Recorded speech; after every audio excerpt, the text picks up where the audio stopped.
Hello good morning students. कैसे हैं आप लोग सब? उम्मीद करता हूँ सभी स्वस्थ होंगे। डियर स्टूडेंट्स, आज से हमारा जो टॉपिक है वो है व्हाट इज अकाउंटिंग टर्मिनोलॉजी। यानी आज हम सीखेंगे अकाउंटिंग टर्मिनोलॉजी के बारे में। अगर आप लोगों को अकाउंटिंग टर्मिनोलॉजी अच्छे से क्लियर है तो आपको अकाउंटिंग में एक्सपर्टीज हासिल होने से कोई नहीं रोक सकता। यानी एक इमारत को मजबूत होने के लिए उसकी नींव मजबूत होनी चाहिए, उसी तरह से अकाउंटिंग में एक्सपर्टीज हासिल करने के लिए आपको अकाउंटिंग की टर्मिनोलॉजी का फुल इंफॉर्मेशन आपको पता होनी चाहिए। पर लेकिन आज हम सीखेंगे बेसिक इंफॉर्मेशन। बेसिक इंफॉर्मेशन में आज हम क्या क्या चीज़ें कवर करने वाले हैं देखते हैं।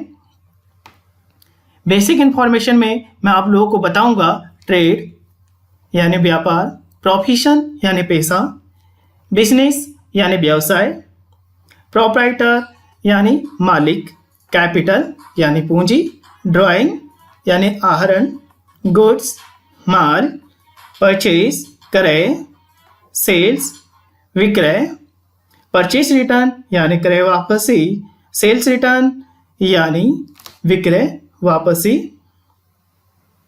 एसेट यानी संपत्तियां,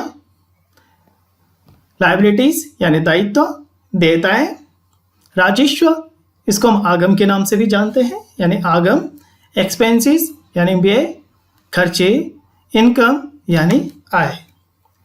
आए दोस्तों, अब हम इनको एक एक करके समझने की कोशिश करते हैं।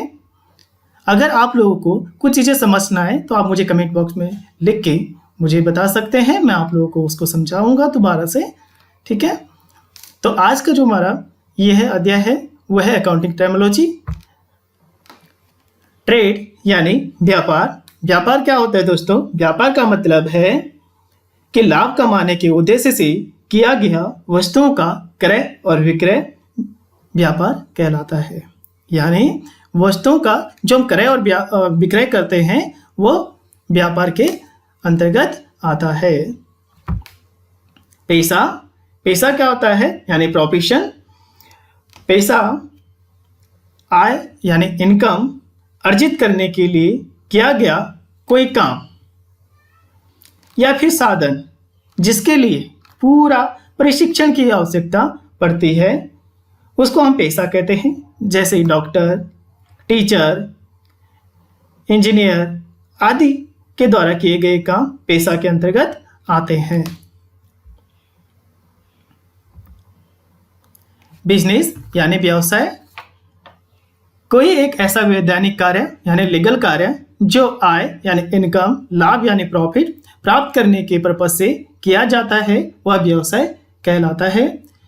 व्यवसाय एक व्यापक शब्द है अपने आप में, जिसके अंतर्गत उत्पादन और वस्तुओं और सेवाओं का क्रय और विक्रय किया जाता है।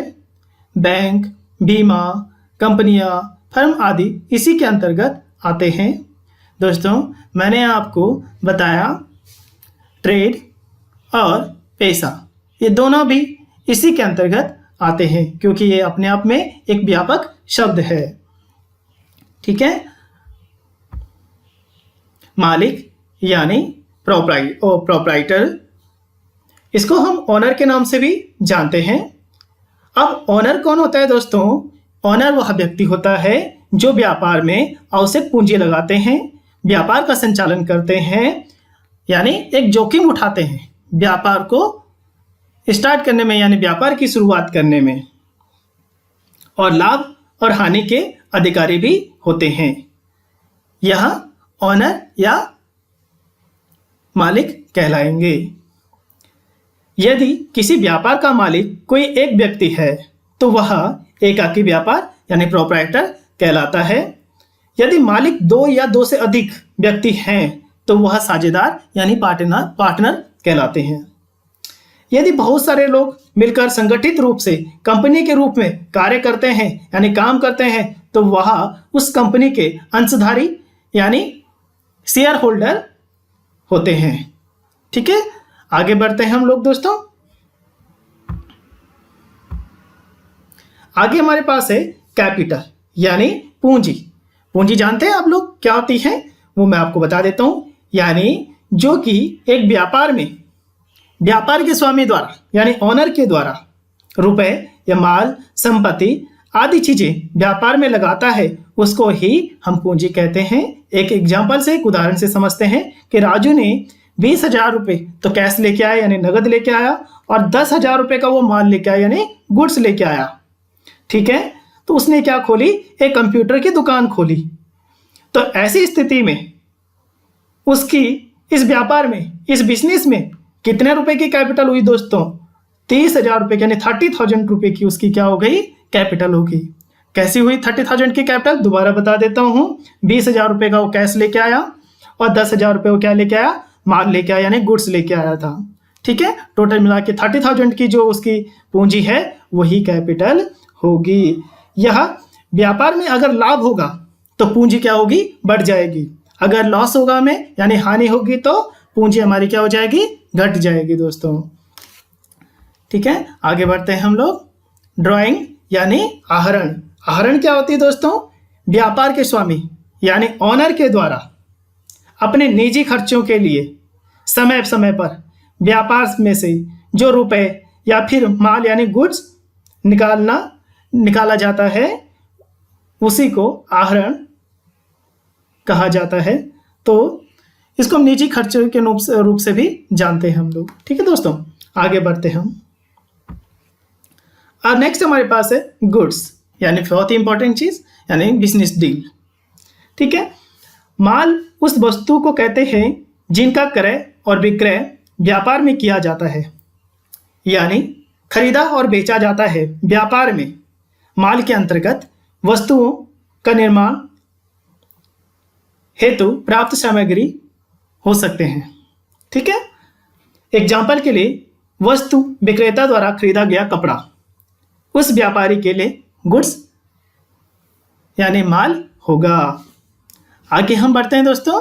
इसी में हम लोग आज सीखेंगे परचेज। यानी परचेज क्या होगी? यानी क्रय वो सभी आइटम जिसको सेल करने के पर्पज से खरीदा जाता है वो परचेज कहलाती है।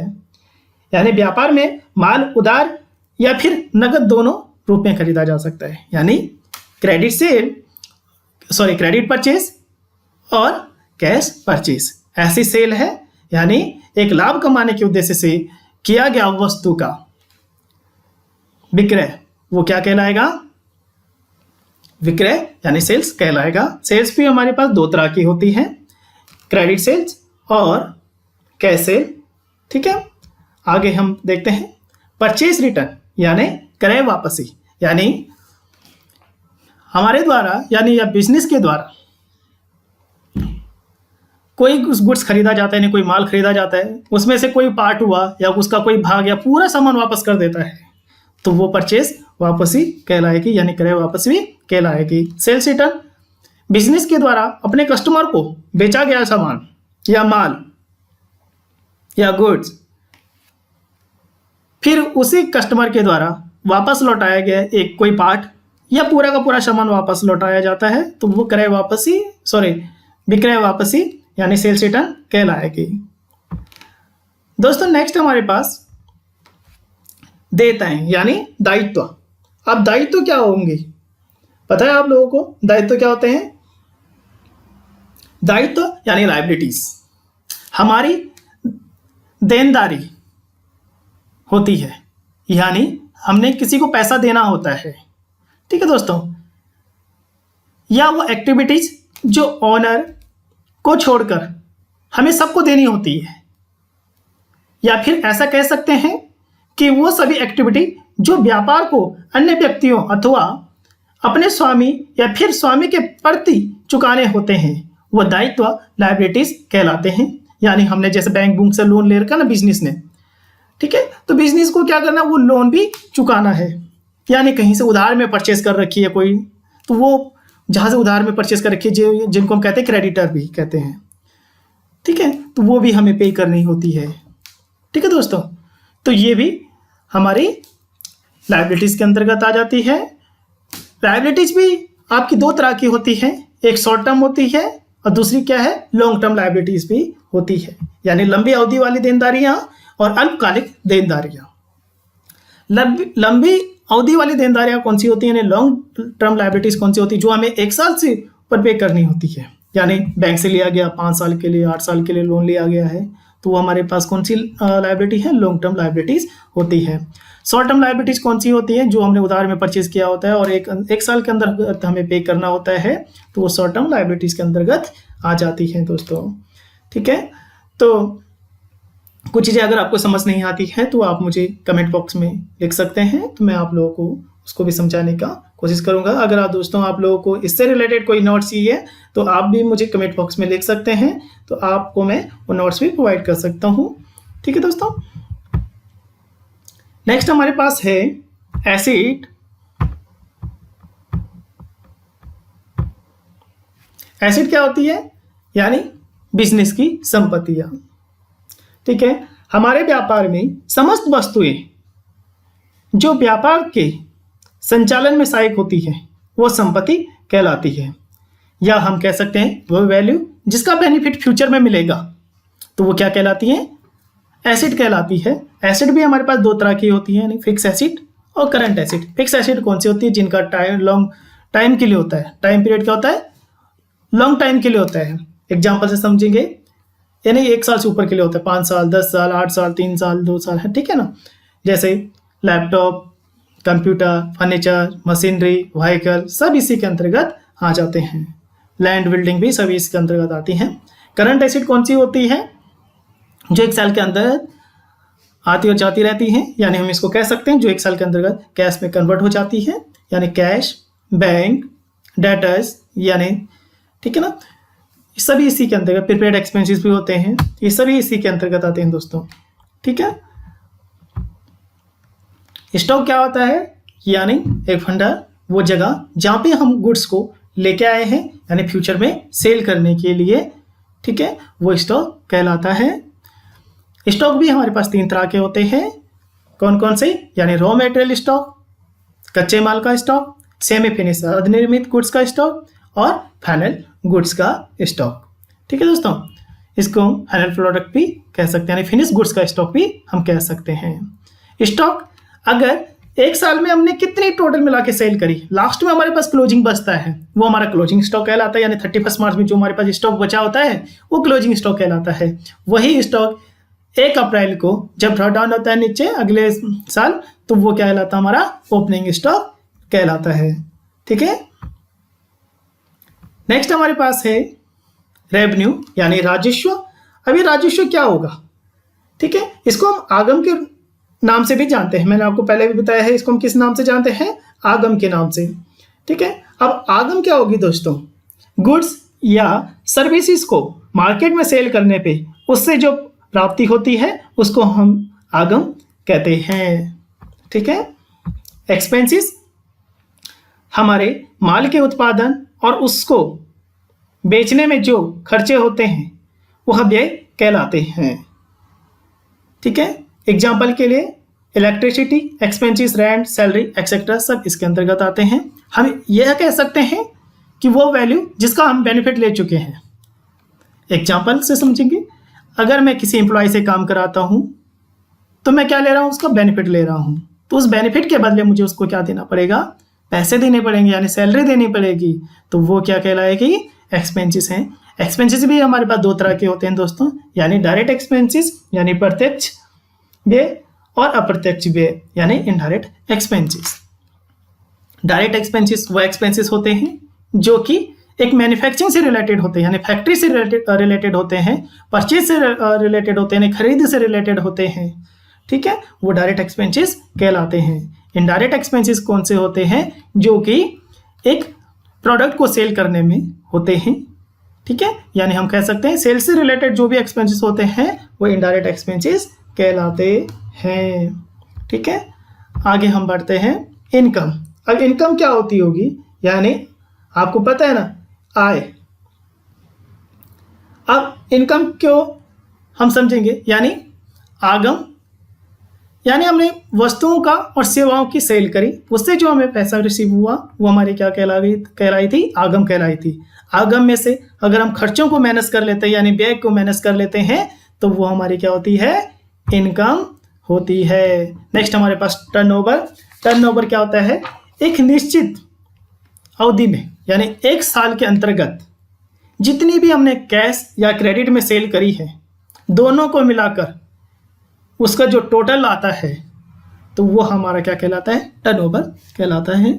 यानी अगर मैंने 5 लाख की सेल तो क्रेडिट में करी और 5 लाख की सेल मैंने कैश में करी, टोटल मिला के मैंने 1 साल में 10 लाख रुपए की सेल कर दी, तो वो मेरा क्या कहलाएगा दोस्तों? टर्नओवर कहलाएगा। आज की वीडियो हम यहीं पे समाप्त करेंगे। मिलेंगे हम नेक्स्ट टॉपिक में आपके साथ। इसी टर्मिनोलॉजी की आगे का टॉपिक हमारा रहेगा। हम फुल इंफॉर्मेशन सीखेंगे टर्मिनोलॉजी के बारे में। आज का अध्याय हम यहीं पे समाप्त करते हैं। तब तक के लिए धन्यवाद। अगर आपको ये वीडियो अच्छी लगती है तो इसको लाइक, शेयर